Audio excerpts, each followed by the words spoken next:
রাধে রাধে বন্ধুরা, আজকের ভিডিওতে আপনারা শিখবেন যে টু ফ্যাক্টর অথেন্টিকেশনটাকে কিভাবে ফোনের মাধ্যমে বা ফোন নাম্বারের মাধ্যমে এনেবল করতে হয় বা চালু করতে হয়। এবার আপনারা ভাববেন যে টু ফ্যাক্টর অথেন্টিকেশনটা কি। এটা হচ্ছে এমন একটা সিকিউরিটি সিস্টেম ফেসবুকের, কেউ ওটিপি পাসওয়ার্ড জেনেও যায় তা সত্ত্বেও আপনাদের ফেসবুক আইডিটাকে হ্যাক করতে পারবে না। এটাই টু ফ্যাক্টর অথেন্টিকেশনের ফ্যাসিলিটি। তো চলুন কিভাবে এটাকে এনেবল করতে হয় বা চালু করতে হয় তো দেখে নেওয়া যাক। তার আগে একটাই ছোট্ট রিকোয়েস্ট, বাংলায় যদি এরকম অজানা তথ্য পেতে চান তাহলে চ্যানেলটিকে সাবস্ক্রাইব করে বেল আইকনে ঘন্টাটাকে অলে করবেন। তাতে কি হবে, নতুন ভিডিওর নোটিফিকেশন সবার আগেই পেয়ে যাবেন। আর বন্ধুরা একটা লাইক অবশ্যই করবেন, আপনাদের জন্য এরকম তো অজানা তথ্য ভিডিও আনতে থাকি। তো চলুন আজকের ভিডিওটা স্টার্ট করে নেওয়া যাক। তো দেখুন, টু ফ্যাক্টর অথেন্টিকেশনটাকে চালু করার জন্য আপনাদেরকে কি করতে হবে।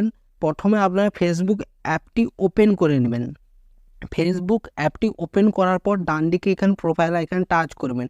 টাচ করে দেওয়ার পর সেটিংস অ্যান্ড প্রাইভেসি অপশানে আসবেন। তারপরে সেটিংস অপশানে আসবেন।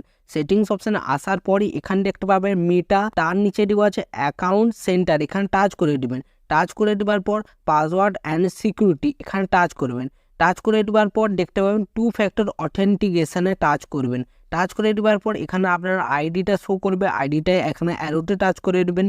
অ্যারোতে টাচ করে দেওয়ার পর আপনারা ফেসবুকের যে আইডি আছে তার পাসওয়ার্ডটা দিতে হবে। তো আমি পাসওয়ার্ডটা দিয়ে বাকি প্রসেসের দিকে আপনাদেরকে নিয়ে যাচ্ছি। তো বন্ধুরা এবার আমি পাসওয়ার্ডটা দিয়ে দিয়েছি, এবার কন্টিনিউ অপশানে টাচ করে দেবো। কন্টিনিউ অপশানে টাচ করে দেওয়ার সাথে সাথে একটু লোডিং হবে।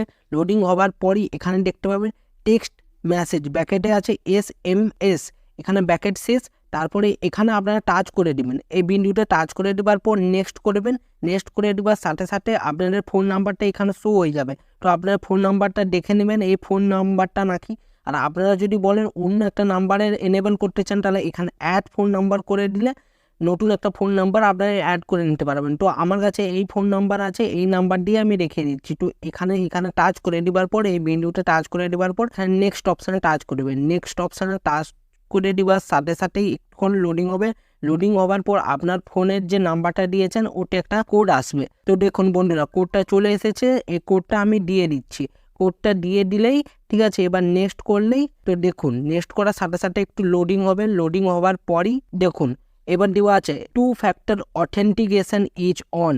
তো ডান, এবার অন হয়ে গেছে, এনেবল হয়ে গেছে। তো বন্ধুরা আজকের ভিডিওতে আপনারা দেখে নিলেন যে কিভাবে ফেসবুকের টু ফ্যাক্টর অথেন্টিকেশনটাকে এনেবল করতে হয় বা চালু করতে হয়। তাতে আপনাদের সুবিধাটা কি হবে, ফেসবুকের যে পাসওয়ার্ড বা ওটিপিটা কেউ যদি জানতেও পেরে যায় তার সাথে সাথে আপনাদের ফেসবুক আইডিতে কেউ কোনো প্রকারে লগ ইন হতে পারবে না বা হ্যাক করতে পারবে না।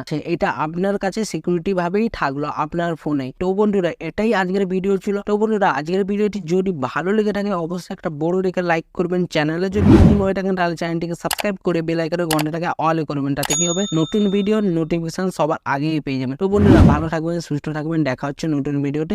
ধন্যবাদ।